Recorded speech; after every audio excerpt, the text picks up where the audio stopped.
And hello everyone, and welcome to the Google Drive SDK question time. I'm Ali, and with me today is Alan. Nice to meet you. So we're going to go through some of the questions we've been asked, and Alan, our expert here, is going to give us some answers. If you don't know, we answer technical questions on Stack Overflow, so if you have any questions, please ask them there, and they will be dealt with immediately. Make sure to tag them with the tag Google-Drive-SDK, and it should appear on our Stack Overflow stream. So let's get started. How can file stream serve metrics be API queried from Google Drive? Let's say I push a video to Google Drive. I share the video link with various users.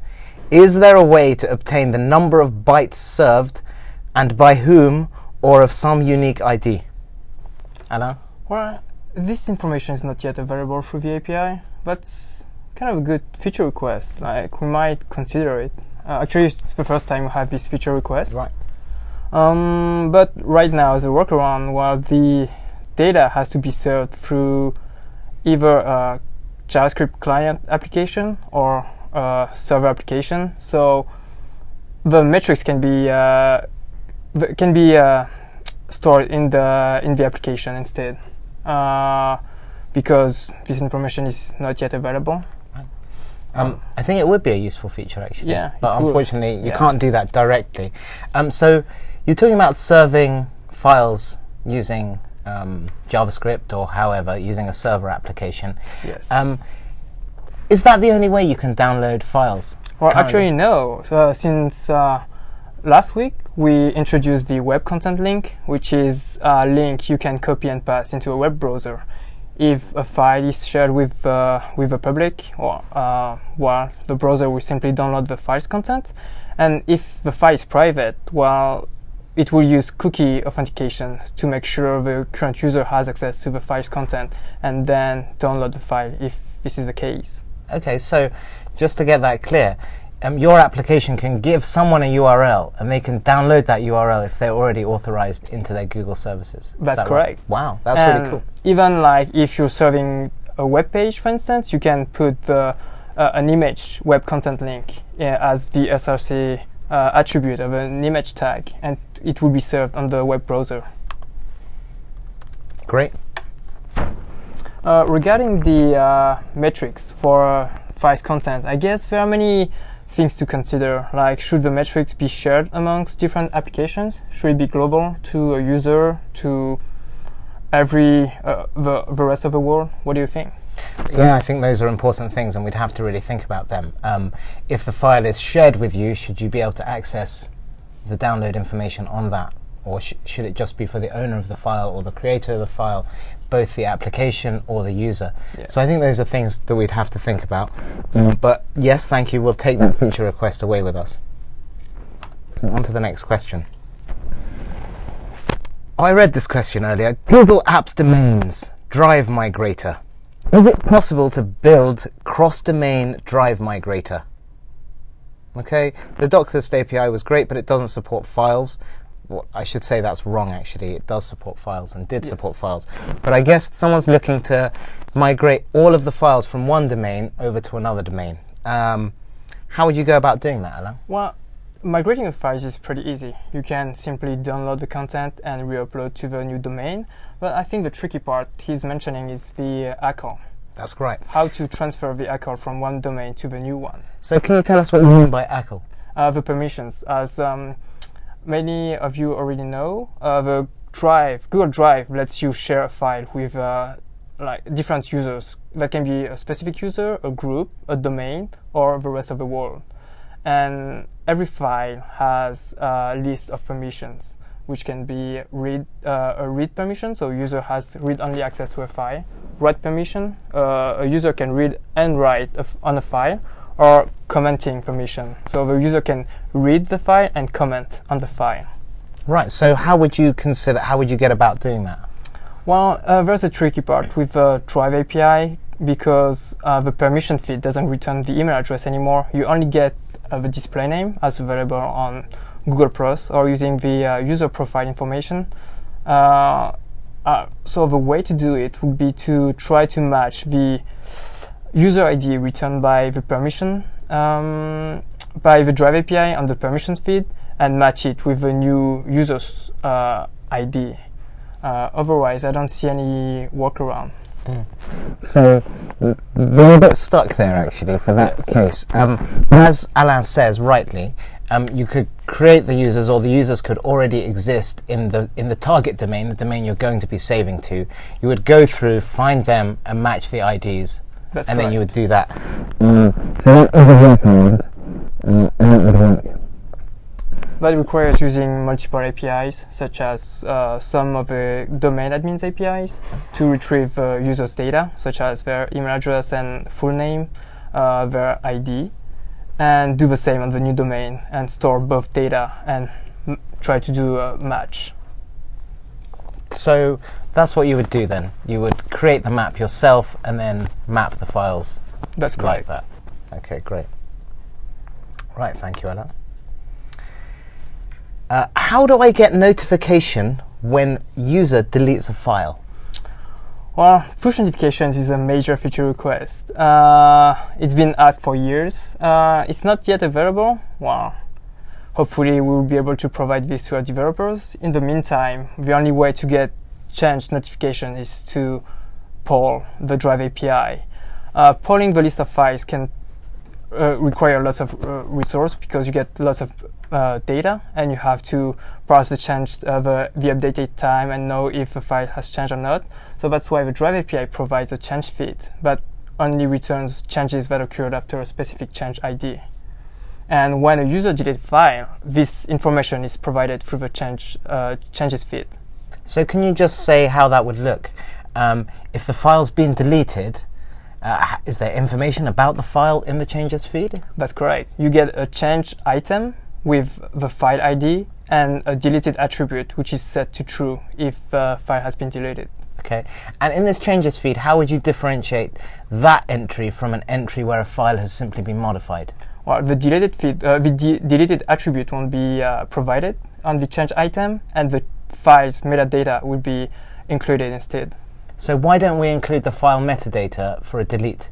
Because this is simply because the file has been deleted, so we don't have this information anymore. Sorry, I asked you a trick question there. No worries. He's used to it. Google Drive API Python. I'm not sure what The question is there. I want to write a desktop Python app using Google Drive. I'm twisted. With Drive SDK, which makes the thing complicated and difficult to find useful stuffs. Can anyone give some useful information? Well, have you used Twisted? I'm a long-time user of Twisted, so... I've never tried it. Okay, so for those of you who don't know, Twisted is an asynchronous Python networking library stroke framework. I like to think it's more of a library.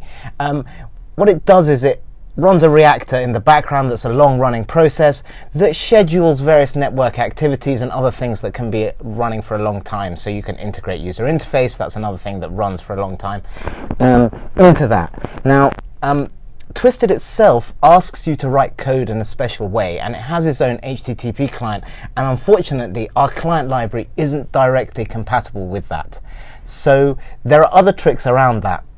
And what you essentially have to do is every time you want to make an API request, you have to delegate that to a thread. And it's delegated to a thread, and it runs, and when it's finished, it calls back the response. Now, the callback mechanism in Twisted uses something called deferreds, which is an object that returns immediately, but later has a callback, or in an error case, an back they call it, that is called. So, what you have to do there is you have to defer each API call to a thread and wait for the response, and that's if you're using Twisted. Now, I've actually got some sample code because I use Twisted and I have used it with the Drive API, so I'll make sure I get some sample code to you, Robin W. Thanks for asking that question. If you haven't tried Twisted and you're a fan of Python and you're writing any network application or any daemon kind of application, it's something that you really should consider. Some people don't like it, but I think it's really fantastic. Excellent integration, very well tested, and as far as I can tell, some of the best Python developers in the world are people who work on this library. So Twisted, it's great. Next question. Query for a list of files and folders in the root directory. I would like to get a list of files and folders in the root directory without having to sort through all the files. Is there a query that would do this? Nice, good question. Good question. Well, actually, we have a Q query parameter, which supports a simple language that we can use, and to query files for that are in the root directory. You can send a request to the files.list endpoint, specifying the query parameter Q equals root in parents. Root is an alias to specify that you want files that are in the root directory. Okay, so you just run that query and it will return that. Yes, that's correct. What if I just wanted Folders in the root directory. Oh, you can specify as well MIME type in the query parameter, and the Q query parameter supports search operators such as not and that's it. Yeah. Yes. So you can. So what you're saying is you can join these search clauses and you can refine your query. That's correct. Okay, so the other interesting thing I mentioned Was the alias root. Yes. So the root folder is just a folder like any other folder in Drive. Is that right? Yes, Yeah. that's correct. So what is this root?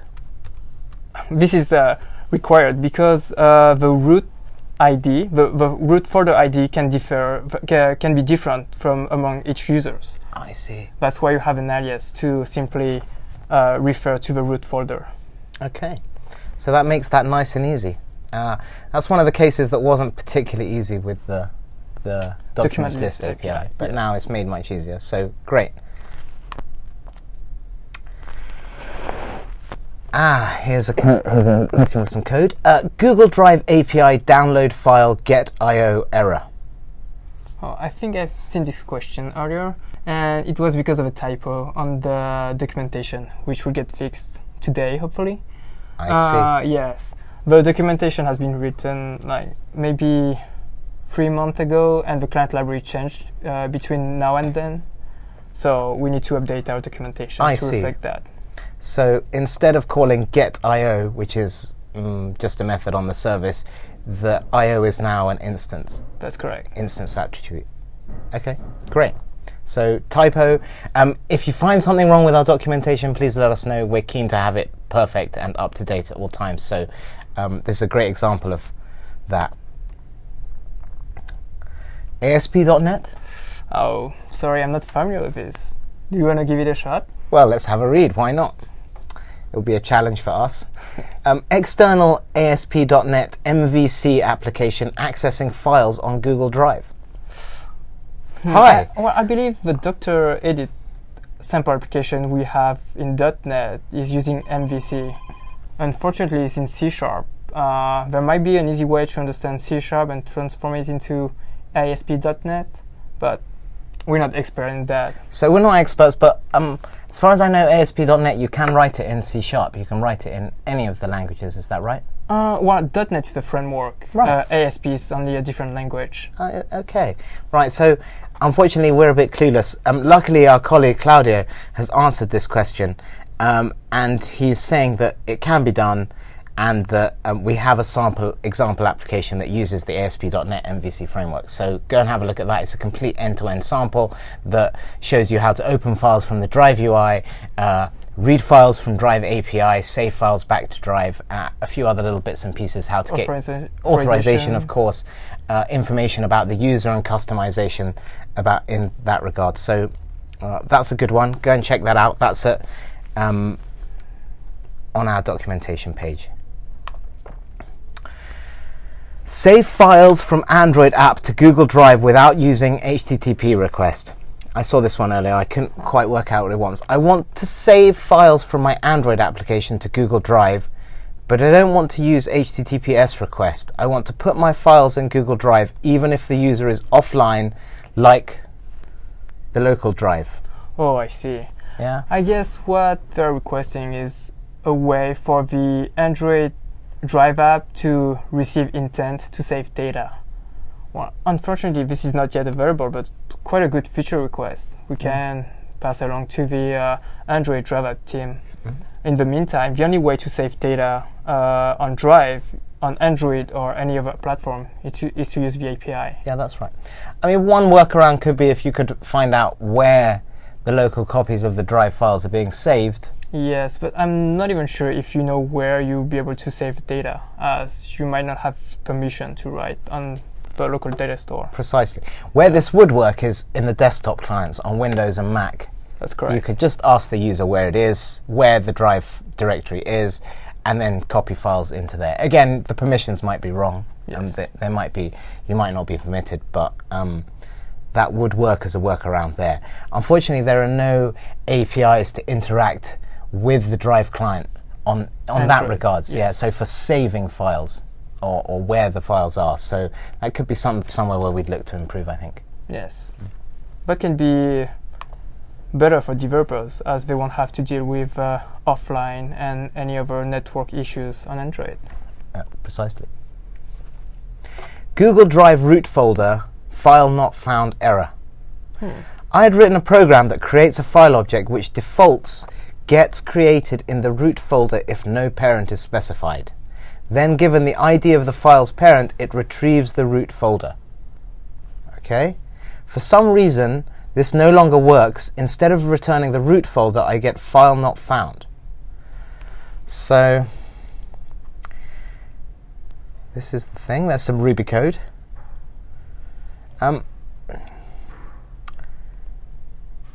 So I think Steve answered. Yeah, Steve answered. Now, I think the best thing to do is, instead of trying to find the root folder in that way, is to find the root folder just by asking for the root folder. Now, you can do that by going to googleapis.com, drive v2 files, and then root as the file ID. And in the same way that the root alias works for queries, it also works to look up files and fetch them. So that's by far the quickest and easiest way to do that. The other way of finding the ID of the root folder, can you tell us how to do that? Sure. It's from the About resource. The Drive API provides an About endpoint, which returns information about the current user, such as quota, how much quota is left, how much quota has been used, and among that, the root folder ID. Okay. So that's in the About feed, but we recommend you just use the root alias. Yes. Would you say that? It's more convenient, and you get more metadata by doing a query to the root metadata and resource. Okay. So great. Google Drive, oh, that's the same question. Resize an image retrieved from Google Drive using the API. So I think this will be our last question for today. I'm using the following Python code to get a file from Google Drive. They're calling a GET request on a file, passing in a file ID.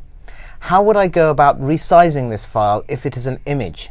I've tried the following. Resized image equals images.resize, and then that. But I get the following error, not image error. So let's roll that back a second and say, I guess this is a Python on App Engine, using the images service to resize a file. Probably. Is that right? Now, the problem that's happened here is that being passed in is the download URL of the file, which I don't think that's going to work. I think you need to pass in the binary data of the file. Is that right? I think so, and even if that could work, it won't work in their use case because the download URL requires an authorization header, which needs to be provided with a GET request. So what would you recommend? Well, I would recommend downloading the files data using the download URL and provide the authorization header as documented in our reference guide, and get this data and pass it to the image API and App Engine. Now, I'm not exactly sure, but I'm imagining the images service could work on a file that's in the blob store. Probably.